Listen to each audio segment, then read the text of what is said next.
And I'll be moderating the session today.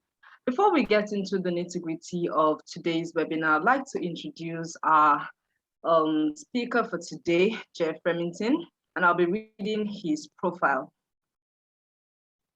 Jeff Remmington has taught middle school science for 35 years and for 25 years has been teaching in Lebanon Valley College's Master of STEM Education Program, the undergraduate education program, and has been a thesis advisor. In addition, Jeff has done science and technology training and consulting for businesses, professional organizations, nonprofits, government agencies, and community organizations. He has received numerous accolades, including the 2002 Presidential Award for Excellence in Science and Mathematics Teaching, the Paul de Hart Award for Exemplary Middle-Level Science Teaching and Leadership, and the Neville Nicely Award for Inspirational Teaching by Lebanon Valley College Adjunct Faculty Member. He's a National Teacher STEM Ambassador, as awarded by the National Science Teachers Association and the National Council of Teachers of Mathematics. He's also a 2020 Global Teacher Prize Top 50 finalist. Along with his wife, Helen, he has helped to create and sustain science and technology classrooms in St. Mark, Haiti. He has been an advocate for decreasing the digital divide that exists between developed and underdeveloped nations. On behalf of the Global Schools team, we welcome you to this webinar. Jeff Remmington, over to you. Okay, thank you. Great to see everybody today. I know you're all at different time zones, and but it's great to see so many great smiling faces. And together we are going to do the best we can to help change the world. Let me share my screen. This is going to be participative. So I put the link in the chat, I think a couple of times for those of you that are just joining us. So if you have the ability to open up our presentation today, that would be great. If you're on a mobile device, you probably won't be able to do that, but that's okay. We're going to ask you to put some things in the chat from time to time to see how we all interact here. Can someone just give me a thumbs up if you can see my screen? Okay, awesome. Here we go. So let me hit presentation mode. Okay, great. So I am under a tree today. I thought since we're doing sustainability, I may as well do it under a tree. So I just had a squirrel fly by me. So you might get some cameo squirrels. Oh, and if you could, if your microphone is on, if you could just please mute that, that would be great. And any questions or comments, feel free to put them in the chat and the moderators will help me out. So the presentation is called Design Thinking and Citizen Science for the SDGs, leveraging lessons learned from the pandemic to reimagine global science or STEM collaboration. Okay, so here we go.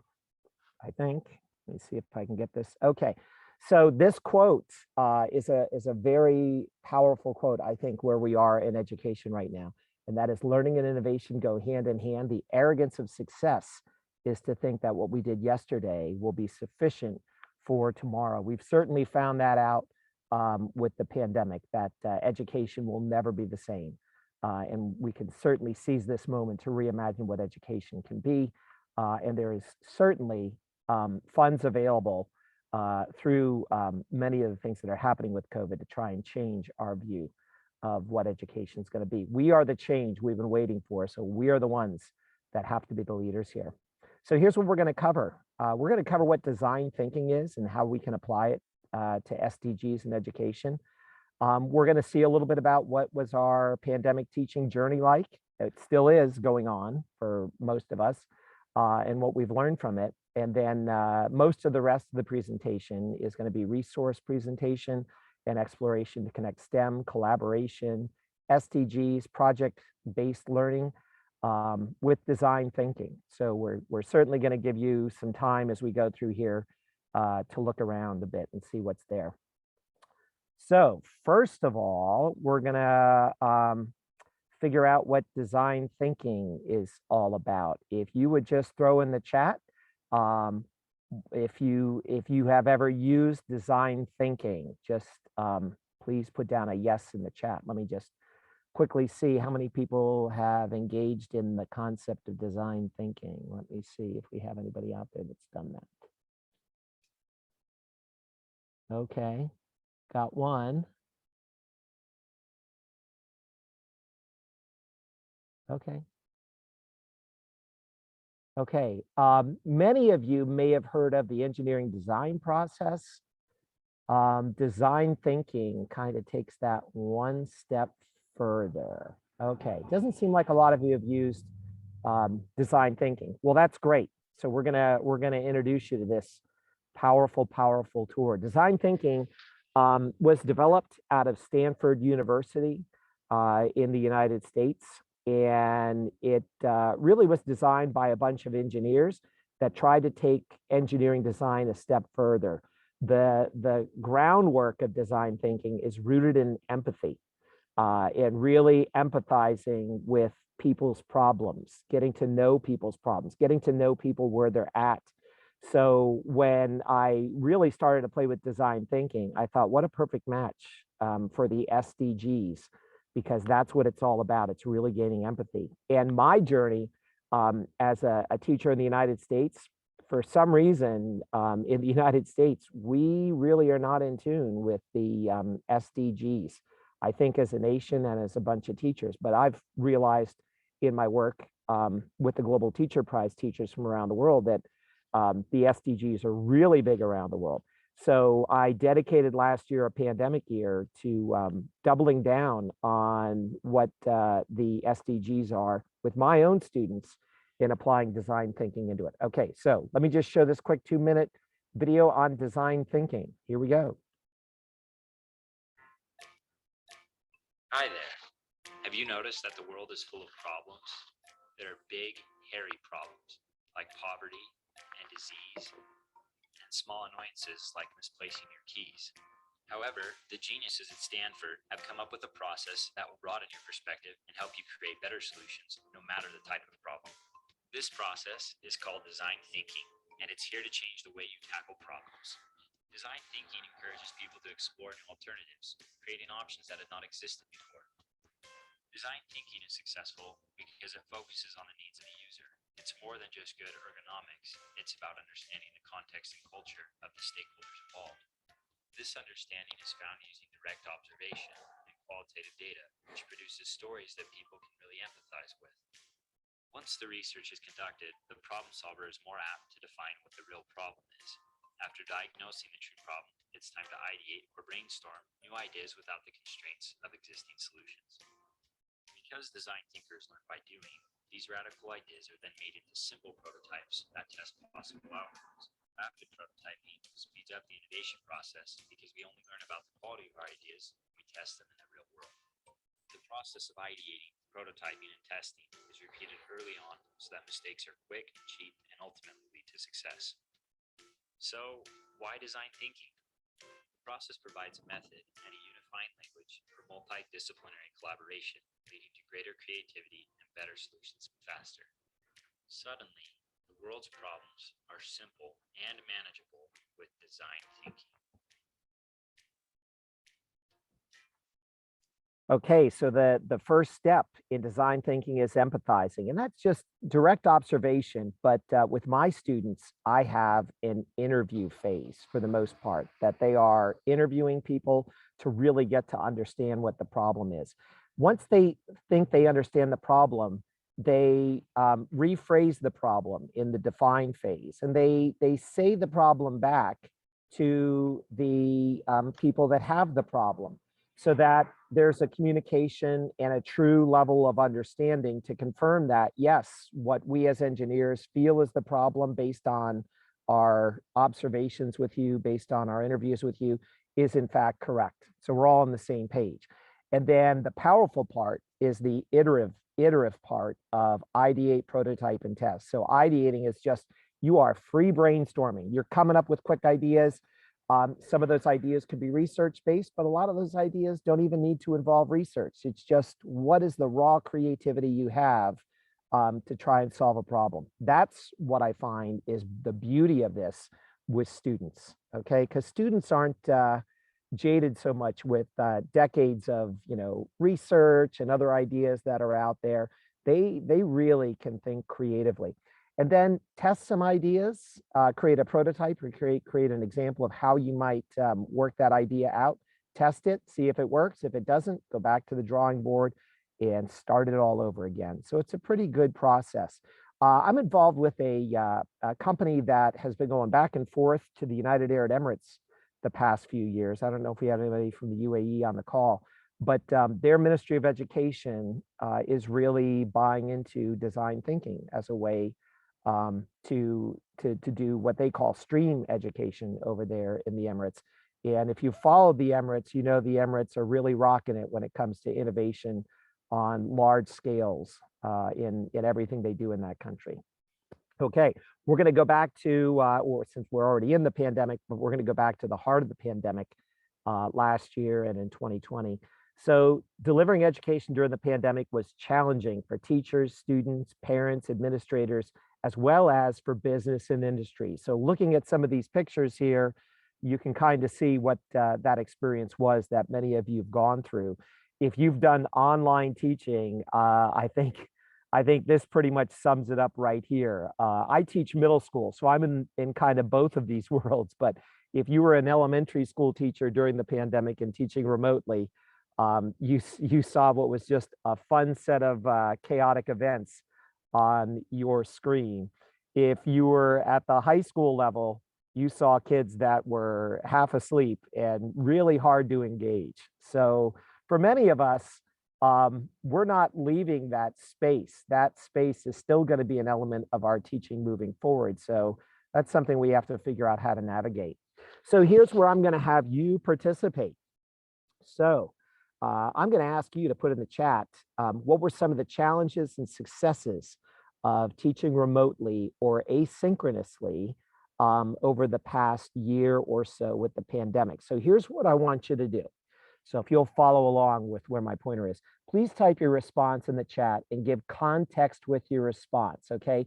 So if you have a challenge you want to share that you had in teaching the pandemic, I want you to start off with the letter C and then a dash. So my example is C, not being in the same room with the kids. That was a big challenge for me.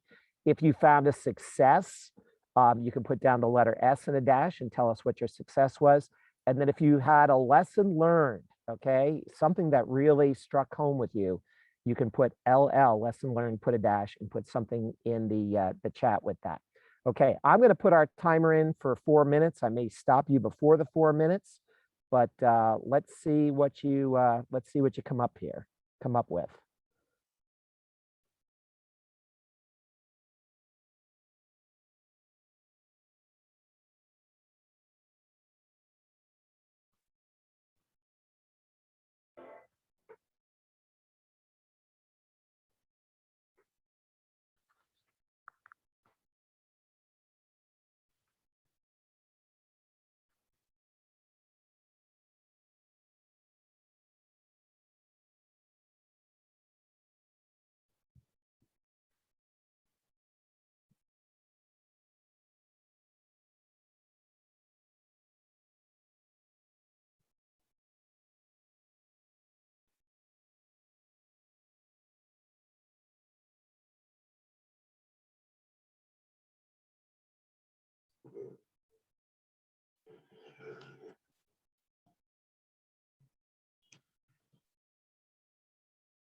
Okay, thank you, folks. I'm gonna, if you haven't done it, just start scrolling through the chat. Oh my goodness, there is some rich insight here from all you amazing teachers out there.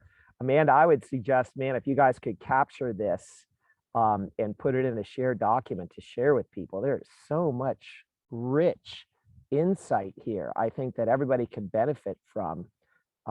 That is absolutely amazing. So I do want to share some of these things, and I want you to look for themes in this. There's definite themes. So last year, I had the great honor and privilege of being connected with the top 50 Global Teacher Prize winners from the Varkey Foundation around the world. And the winner of that prize was a gentleman from India named Ranjit Desali. He won the prize because he figured out a way to teach during the pandemic that was unbelievable. And getting to know him, I found that more and more teachers around the world were doing this. So he teaches in a very rural part of India where there is no internet connectivity, other than all of his students' families, for the most part, had at least one cell phone in their family. So what he did was he created a bunch of QR codes and got those QR codes to the families around the villages so that students could take the family phone, scan it, and get some learning done there. And then he would push lessons out through WhatsApp. In the United States, I tell that to teachers, they have no concept of that because they have no concept of WhatsApp. They have no concept of kids not being connected. I mean, we do have pockets like that in the United States. But that was innovative, and it's certainly going to help build a stronger world and stronger education. Just some comments here. Keeping kids engaged. Yes, holy cow, boy, did I find that was hard.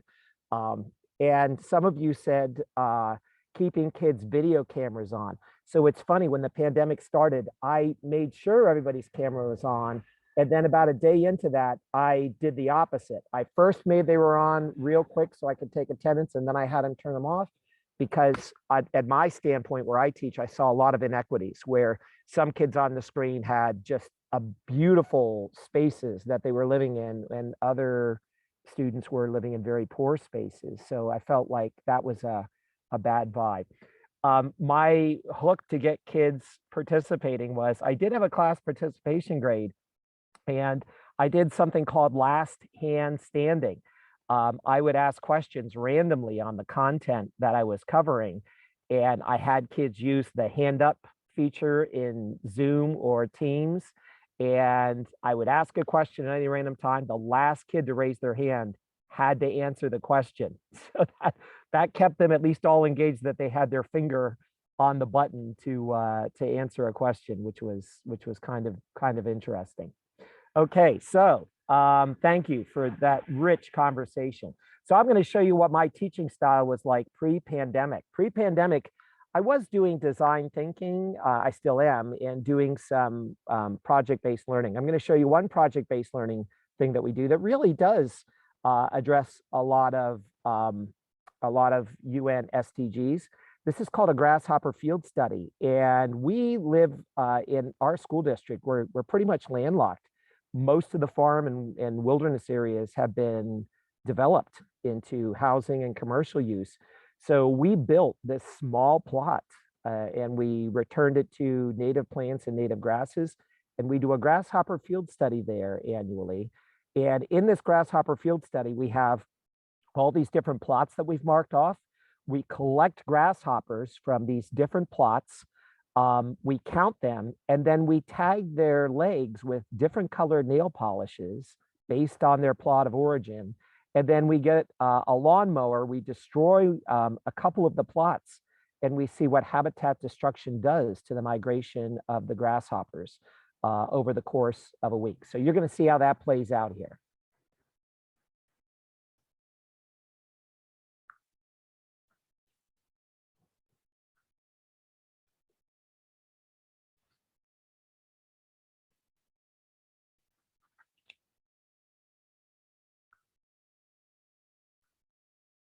Transcurricular, we involve all disciplines.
So I find this kind of learning is the antidote to high stakes government testing that we're all required to do. I don't care what country you're in, you know, you've got to teach to that test. This is a way that we have authentic learning in our schools that's realistic with what we have to do in the workforce. And over 35 years of teaching, I've never had a student come to me and say, oh, Mr. Remmington, that lesson we did to get ready for our national test was the most exciting thing that I've ever done in my education life. I've never had a student in 35 years do that. And I've had taught thousands and thousands of students, but I have had hundreds and hundreds and hundreds of students come to me years later and say what an impactful event this was, this grasshopper field study. We involve social studies in this. In social studies, they do a whole unit on colonialism and indigenous people. And I don't care what country you're in right now around the world, colonialism and indigenous people are part of your country's culture, and how, you know, colonialists came and kind of, you know, disrupted the ecosystem of the indigenous people and caused them to migrate and move. So in the US, we call that the Trail of Tears. So our social studies unit does this along with our grasshopper migration. In math, we do something called the Lincoln Index, which is a math application to track and validate or not validate our study results to see if we do destroy a habitat, if migration occurs. Language arts, they write a story about the boy who hunted grasshoppers. So we really try and make a whole connection, and these kids get a deep, rich experience. So I teach STEM, and in the various levels of STEM, we apply design thinking. So design thinking has a lot to do with entrepreneurship, and in that, we have students grouped in a number of ways so that they are not sitting with their friends. They're sitting with people who think differently than them, act differently than them, to give them that workforce ready experience. So in this particular course, the students have to make a augmented reality 2-minute short movie for a client. So they are not making this video for themselves. I pair them up with another group in the room, and it's a customer contractor relationship. So the client students tell them what they want out of the video production, and these kids have to produce it. So the bottom line with this, it had to use augmented reality. It had to show competence in coding by using an EV3 robot. And they also had to use some props. So it's a 2-minute video. It's called Energy Man. So these were 8th grade students doing this.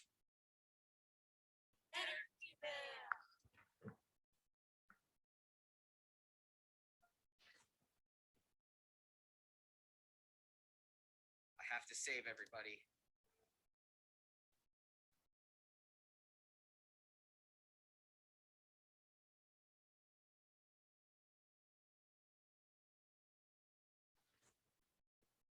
So the evil robot is destroying the city. So Energy Man is coming to save them as part of their storyline. Energy Man hurls the EV3 robot into space with their laser gun.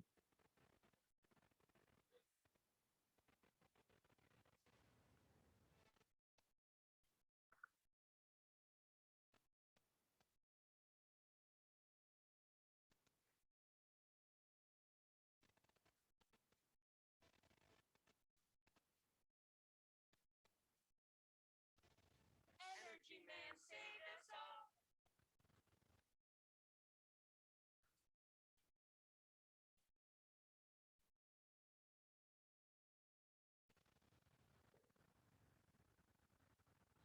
So this is an example of design thinking because they had to use all steps: empathy, interviewing the clients to see what they wanted out of the video, and producing that video. It also showed augmented reality, which is an upcoming STEM job sector and other aspects of coding and whatnot. This is a project we do in 7th grade that involves design thinking, where each table group is a group of individuals, again, that are not their friends. They are people that have been put together, each with different skill sets as students. And they are a company that makes box top mini golf courses. and they have to construct a box top mini golf course for another table. So again, it's another client contractor relationship. So you're going to see all the box top mini golf courses that students created for their clients. They had to involve engineering design to have what's called a light pressure sensor. When the ball goes in the hole, the light lights up. They had to use a microbit to code scoring and messages, and had to do other types of innovation. We even had the kids create patents for their work. So we'll show you what this looks like. This is all my pre-pandemic stuff. So we'll see how that changes during the pandemic.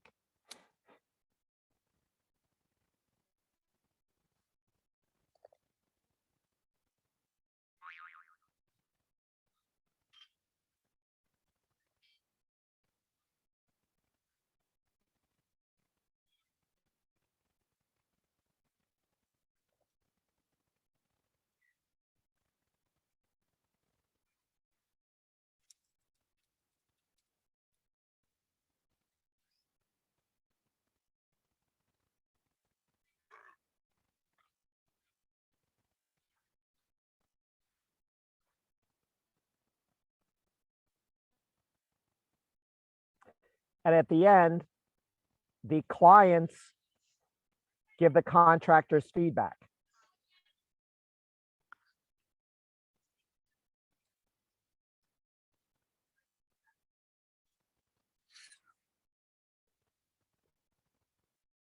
So as you can see, project-based learning and design thinking can really spur entrepreneurship, creativity, and problem solving. Whoops. So that was pre-pandemic. Whoops. Sorry, that was pre-pandemic. Once the pandemic happened, big problems. We couldn't do anything physical. We couldn't do anything hands-on. We couldn't do anything physically collaborative. So we went online and did a whole bunch of things. So we had to switch to remote coding with microbits, remote coding with Swift Playgrounds, and other things. And as many of you found out, the pandemic did what Richard Branson says. If someone offers you an amazing opportunity, but you're not sure you can do it, say yes, then learn how to do it later. I don't know if anybody offered the pandemic to us as an opportunity, but it really was an opportunity to see if we can reimagine education. And we certainly did it. We certainly did it. And I think we're all better because of it. Okay, so how that changed my teaching. Since I teach design thinking, I thought I should apply design thinking to how I'm going to teach in the pandemic. So I did a lot of empathy. So the empathy I did was I listened to what parents wanted. I listened to what business and industry wanted. I listened to what students wanted and what my administrators wanted for education during the pandemic. So I did this empathize process. We wanted a high level of engagement needed. We needed a high level of engagement from students. And you guys just posted that how are we going to get students engaged when they're online, they're at home?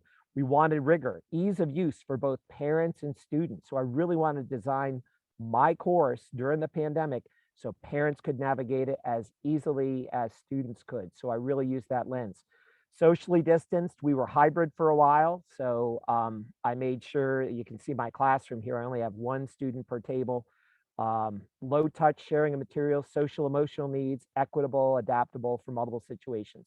So my definition of what this kind of learning was going to be for my students and stakeholders: deliver a learning experience that is highly engaged, collaborative, rigorous, adaptable to multiple situations, equitable, and easy to use for all stakeholders with attention to pandemic safety protocols.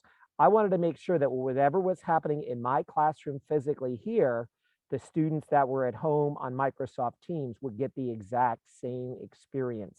I didn't want my kids at home seeing things happening in the classroom that they could not reproduce at home. So those were some things that I did. I use something called the Universal Design for Learning, and there's a link to it in the presentation here. UDL really takes that empathy look and says, how can we design education that everybody has equal access to the types of learning that were there? So that was foundational to this type of learning. And if you're doing learning for SDGs, UDLs are a good way to do it. I made sure that all of my lessons had loads and loads of supports and accommodations for students of exceptionality or special needs, and easily accessible to all my parents. So that was part of my journey. So then I thought, okay, so that's the bottom line. That's how I want to make my learning be. What's going to be my theme? And I thought my theme would be the United Nations Sustainable Development Goals, because the pandemic really showed the inequities in the world and the problems that the world had. So I thought, what a great way to introduce my students to the UN SDGs. My students didn't even know what they were. So being one of the top 50 Global Teacher Prize finalists, I connected with my Global Teacher Prize people, and we came up with sort of a forum. And I asked my teacher friends from around the world, pick a UN SDG and tell me what's happening right now in your country that's made that UN SDG get worse because of the pandemic. So I had that spreadsheet available to my students. I had the UN SDG site available to my students. And then I had my students empathize. What my students had to do is they had to apply design thinking to come up with some kind of a solution to UN SDG problem. That solution could be local to our area or could be anywhere in the world. But the first step is they had to get empathy. And in gaining empathy, they could look at this spreadsheet from what was happening around the world. They could look at the UN SDG site, or through a number of websites I'm going to show you later on down the presentation. They could connect with students and teachers around the world to see what was happening. As the hook for this, we watched the video Mully. Mully is a 90-minute documentary that is about a gentleman from Kenya that came as a street child with nothing. And literally, I think he probably in Kenya locally solved about 12 of these 17 SDGs. I'm going to show you the trailer. It's about 2 minutes long. And then I would encourage you, you can click on that link and watch it for free when you have some spare time. So this was the hook we used to get students engaged.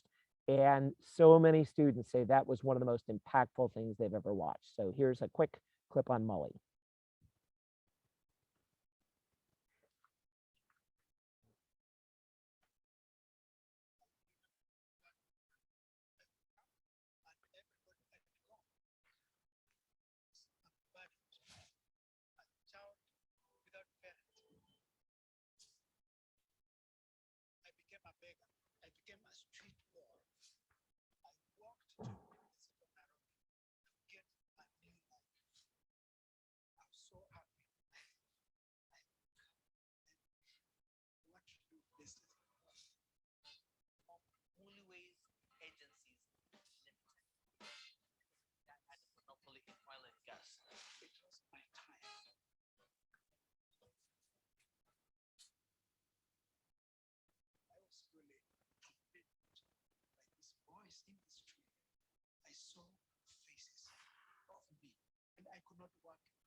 Sorry to interrupt the video. We can't really hear the sound. Could you kindly, yes. I'm sorry. I'm sorry. Has that been for all videos? Yes, yes. Oh, it might be because I'm wearing a headset. I'm sorry. Any video moving forward, I will make sure that we do that. But the presentation is in the chat, so you are also welcome to watch it at another time separately. But I apologize about that. Moving forward, I'm going to unplug when I'm doing a video, and I think that will help it out here. So if you've not had an opportunity to watch Mully at some point, there's a link that you can watch Mully for free. It is very, very impactful. Okay, so in design thinking, um, in design thinking, we have empathy. So our students did a lot of research on the UN SDGs. They interviewed people from around the world, and they were able to choose which of the 17 ones they wanted to work on, which is great, giving students choice. Then they had to me, they had to define what the problem was that they found of their SDG, and then they had to start ideating, coming up with ideas to solve the problem.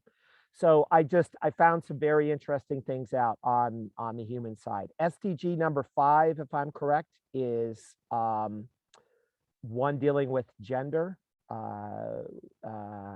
Help me out here. Number 5, is that women, equity with women? I think that's what it is, if I remember. Yeah, gender Yes. equality. Gender Mhm. equality. Okay, so the funny thing about that was the most popular one that people wanted to do, but it was lopsided. 0 guys wanted to do that because 0 guys in my school thought that was any problem, because of course they're not on the wrong side of that issue, so they don't understand that. They don't get that. They don't get the empathy of it. But the girls totally got it, even in our country, and did that. So I thought that was interesting. Okay, so ideating. Ideating is brainstorming solutions. So we've created documents to help the kids out with this. So here's the interesting thing about ideating. There's 3 ways that you could solve any SDG. And I don't mean solve, but I mean contribute to coming up with solving the problem. One way you can help solve an SDG is informing people about it. So with this, we gave students the choice. If you were to raise people's awareness about the SDG, because that's half the problem, people don't know about some of the problems, how would you do it? What would be your social media campaign? Would you use a YouTube? Well, if you would use a YouTube and you're going to post it, is anybody going to watch it? Probably not. What's your media campaign? What's your social media reach? So that was interesting, and the kids really bought into that by using social media to cause change. Greta's done that with climate change. Another idea to solve a problem is by changing people's behavior. So could students create a video or an ad campaign to teach a new behavior to address a UN SDG? And then finally, would be a product. What's a product that they could create? And I think that's where most of us default when it comes to SDGs. We have to think that it has to be a physical handheld product to solve an SDG. And it really doesn't have to be that way. It could be awareness raising through social media. It could be changing behavior, or it could even be creating a new system to solve a problem. So to me, that was game changing. Okay, so here are some things then moving forward. I know I'm running out of time, so I'm just going to present these, and I'm going to let you on your own, after the presentation, on your own, whenever you have time in your life, to look at these. So what you can do is you can now engage your students in citizen science. And there's a number of ways you can do that. Citizen science is getting them involved in projects at the grassroots level where they're at in the world. And there's a great website called Project-Based Learning that does things similar to what you've seen our students do in our classroom. When you click on PBL Works, it tells you what a PBL is. It gives you step-by-step directions on how to pull one off. And then you could find or post projects that you can connect with from around the world. So that is a great resource. Of course, we're all here together because of the United Nations Sustainable Development Goals. So you're probably already familiar with these websites, but you may not be familiar that there is a Facebook group on the United Nations Sustainable Development Goals. So I would highly encourage you, if you are a Facebook user, to seek that group out on Facebook and connect with them. That's going to give you more and more ideas and more opportunities to collaborate with other like-minded teachers and scientists around the world for that.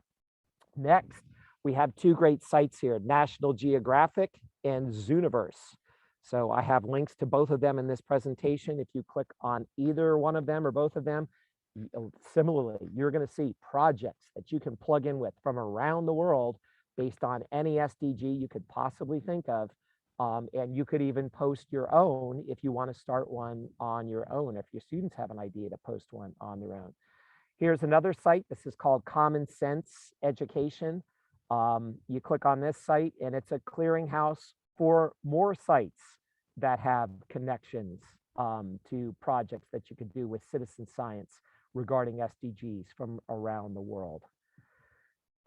If you want to get involved with students in particular around the world, these are collaboration websites where you can develop student relationships with not only with students, but with other teachers.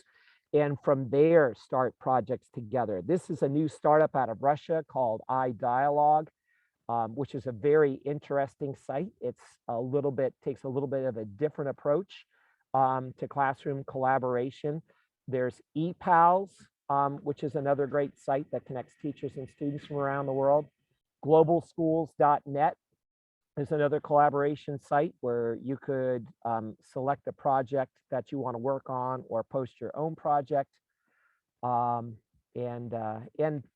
many other resources there. So in summary, we learned that design thinking is a way that you can approach to get deep empathy, deep understanding of what the problems are that people are experiencing with the UN SDGs from around the world, and empower your students to use their own creativity to problem solve some of those UN SDG problems. And then we showed you several examples and several ways that you can connect with it. Before I open it up for questions, I would like you to take a few minutes and answer one more thing in the chat. So here's what I would like you to do in the chat. Please type your responses in the chat and give context with your responses again. You guys did a good job with that. So you can put down something that you might try because of this presentation, something you might try either this week, next month, or next year. So for example, next month, I might seek an introductory collaboration with another school. Okay, I might do that through one of the platforms there. So we're going to give you, again, about 3 or 4 minutes to respond to this, and then I will be open to respond to questions. So go to it.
Okay, thank you, folks. Oh my goodness, this is amazing what you're putting in there. This is so neat that there's so many things that you're thinking of doing, which is great. I do wanna I do want to tell you, those of you that said you want to show Mully to your students, I highly recommend you watch Mully on your own first. Um, Mully had a really, really, really hard life, a violent life. And the students that Mully has saved, he saved over 12,000 students. Those students have had a hard life with sexual abuse and lots of things. And some of those things are discussed in the video. So please, please view the video on your own first. You know, I would even communicate it with your students' parents and have them view the video and give them the option to opt out of the video. There's just small parts of the video that have some things in there that may not be appropriate for younger students. For my younger students, I fast forward over those parts, but they get the message. But I think if you watch Mully, you're going to see that he applies design thinking, he applies entrepreneurship. You will see the UN SDGs all over the place in that video. And bottom line, the most powerful thing I teach my students is something called growth mindset. So you can Google growth mindset and you're going to see a lot on the information. Mully has a growth mindset. The idea that you can always grow, you can always improve, you can always, how you were born does not determine how your life is going to be. Very, very powerful. I'm sorry I ran short on time. I could talk forever about this stuff. I love it with all my heart. It is the tools. I feel like these are the tools that are going to help us change the world. And I am open for any questions or comments. You just have to unmute if you have Thank anything. you very much. So far we have about 2 questions, one from Parvi and one from Shruti Sharma. So I think from the animation that you showed, Parvi was asking what AI the students actually used to design the animation. Okay, so we used green screening, and from green screening, there's a bunch of apps you can use that can turn your phone or an iPad or any other tablet device to allow them to do that. So here's why, and we're calling you, people call it green screening. I call it augmented reality. So along with coding and computer science, the pandemic has caused an explosion in automation because, you know, robots, automated devices, they are unaffected by the pandemic. They can keep working right through the pandemic. We've seen post-pandemic that people don't want to go back to those jobs. So automation is something. So a lot of us may think, oh my goodness, there's not going to be any jobs for anybody. The exact opposite is true. It is going to cause an explosion in jobs to support the automation industry. But along with that, the pandemic has also taught us that augmented reality and virtual reality have exploded, and they are going to be huge in the job sector. And here's why. So augmented reality and virtual reality are letting people learn remotely. I'll give you an example. In the United States, like in many countries, we are going big on wind energy, and we have these wind turbines everywhere. But during the pandemic, we had very few places where people could train on how to repair those wind turbine engines. So there have been companies, they're popping up all over the place that specialize in VR, and students can train remotely at their house by putting on VR goggles and have paddles for tools, and they can learn how remotely how to service an engine on a wind turbine or diesel mechanics. So that's something that we want to think of. And of course, that's an SDG goal with innovation. You know, the sky is the limit with SDG stuff, with what people can do there. It's only limited by your creativity as a teacher to paint the canvas for the students to interact with.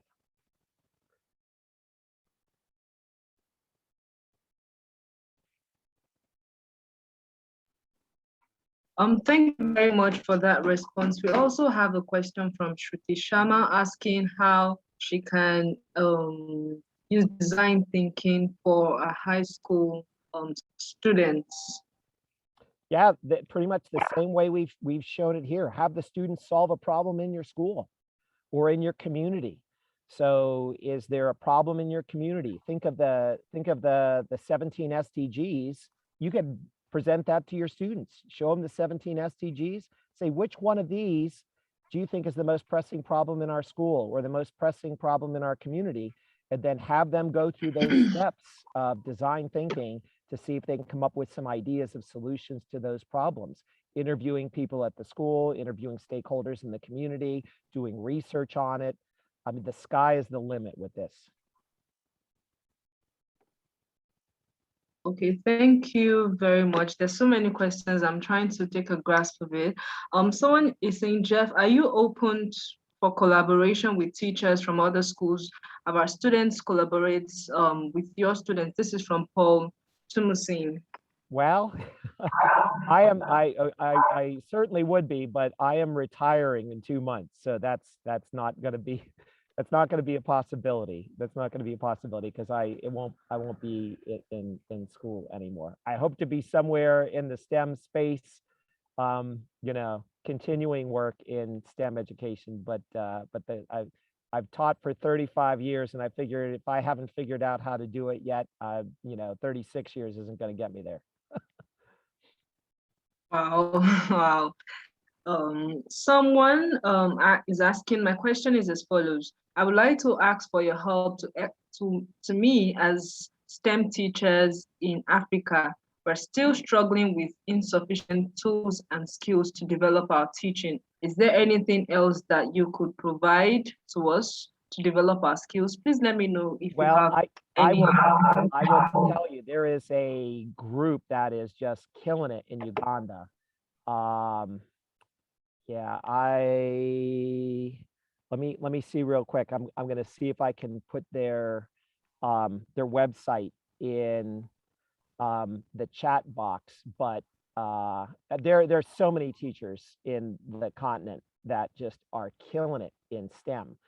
And I think better for you to connect with them than to connect with me, because they have more of an empathetic understanding for what's happening in Africa than I would.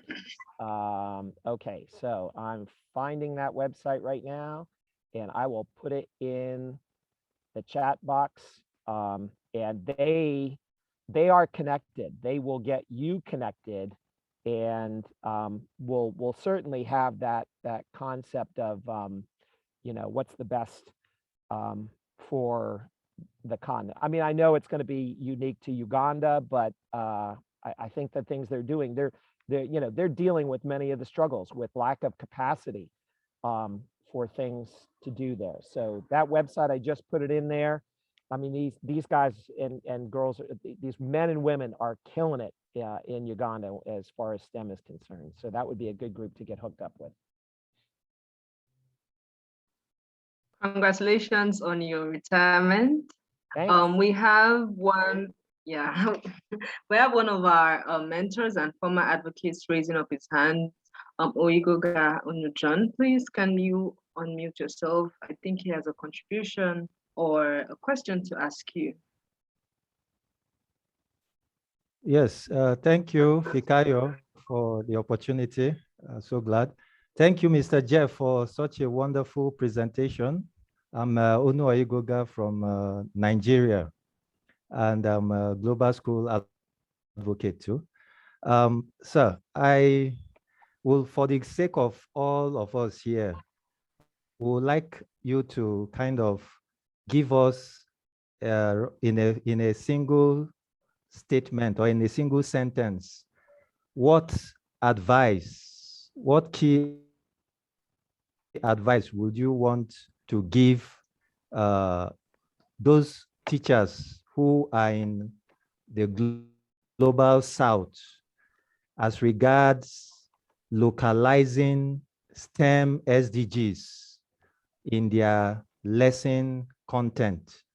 One key advice, because your experience in the field of STEM implementation must have given you some unique strategies that you do adopt. But we just want you to give us a piece of advice that we can take home in order to effectively implement STEM content in our lesson plan. Thank you very much. Sure. The answer I'm going to give you, you're probably not going to like, but to me, it's true. You are the ones that your stakeholders have been waiting for. You are the one that's going to bring about that change, and you are going to figure it out. You're going to do research. You're going to have your passion. You are here for a reason today, for a purpose today. And I totally believe it's going to come to you. You are going to you're going to search out the resources. You are going to figure it out, and you're going to do it. You are the change that's going to make the difference. You got to believe that in your heart, and you'll do it. You'll kill it. Thank you very much. Yes, I agree. I 100% agree with you. Thank you. And that's where teacher leadership has to come in. Yes, I agree with you. So Yes. I think the best approach is to get that support from the leadership, because most times we individually as teachers, we do try to implement certain projects, but along the line, because of lack of engagement with the school leadership, such projects phase out once that individual teacher leaves the environment. So I think that leadership of the school can, if we engage them actively in whatever we are doing, I think whatever project, whatever ideas, whatever impact we want to implement, it will get the needed fuel. So I agree with that. The needed but fuel to. I agree Yeah. with that, but I think our individual passion is going to give us the street credibility to lead the way. If we show that passion and commitment, that's going to be contagious. And if students and parents sense that and buy into that, the administration is going to have to come along for the ride, whether they like to or not. They're going to have to do it. We have to be the ones that are the leaders. We got to lead from the classroom. We got to lead from the bottom up, because we know what happens when the top down leads. Sometimes it doesn't always work the way we want to. We are the ones that understand it. We get it. We have the empathy. We have to be the leaders. Don't worry about anyone else leading. We have to be leading. And if other people want to follow, they can follow. If not, we're going to continue to do it. We're going to cause an infection that's going to have other people want to follow us. Yeah, Thank you, sir. very much. Thank you very much. One last question from Marty Hendricks. She says, through empathy, can you motivate students to relate and feel part of the problem? Can you say that again? Through empathy, can we what? Through empathy, can you motivate students to relate and feel part of the problem? What I have found when I've let my kids choose whatever of the 17 SDGs they want to choose, I think they do, because all of them had some kind of backstory experience tied to that SDG.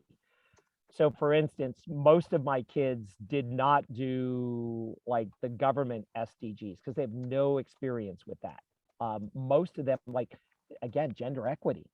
So many of the girls in my classroom had direct ties with that. So they had this natural empathy from within inside to get there. So I think as long as you give students choice and really get them to know what the 17 SDGs are, they're going to pick an SDG that they have some personal investment in, and they're going to explore that deeper and try and be a champion for that cause, which is what we want. Wow, thank you very much for that. I can see Marty Hendricks' hand still raised up. That's going to be the last person we'll be taking before we call it a day. Marty Hendricks, would you like to unmute yourself? Yes, thank you very much. Thank you, Jeff. It has been really, really empowering, and thank you very much for this. Following on these questions that I posed earlier, it is because I see when we do any project in STEM that and if it is relating to the SDGs or one of the SDGs at least, I see that they have the idea of a project. So the whole thing is to follow the steps to fulfill the end or to be able to complete the project. But my question is how we can motivate them going a step further and feel part of the problem, and how they can link this problem to their own way of living, or how this way of life actually links to the problem. That is my extension to the question. Thank you. Yes. Yeah, again, so that was totally the question I had. And that question to me was, how do I hook the students to really get them to feel compassion that the world is flawed and they have the power to change part of the world in their own little way. And they don't have to change the whole world. They just have to change a little bit of it. And to me, like for me personally, the hook was Mully. Having the kids watch Mully and see Mully, who grew up with absolutely nothing. His parents abandoned him. He was ready to end his life. And then by the time he was probably 13 or 14, someone kind of showed him a different way. And to me, that was like, they showed him growth mindset. And then he soon realized he could change this little part of the world. And then that enthusiasm for him trying to be a change agent in the world just snowballed, and it was infectious, and it infected so many other people. And again, going back to the gentleman from Nigeria, that's what we can all be, that Mully as teachers. We can all be that Mully as teachers. So if you have no intention of watching Mully, watch Mully and think about that. That will inspire you to think, what can I do as a teacher to do what Mully did?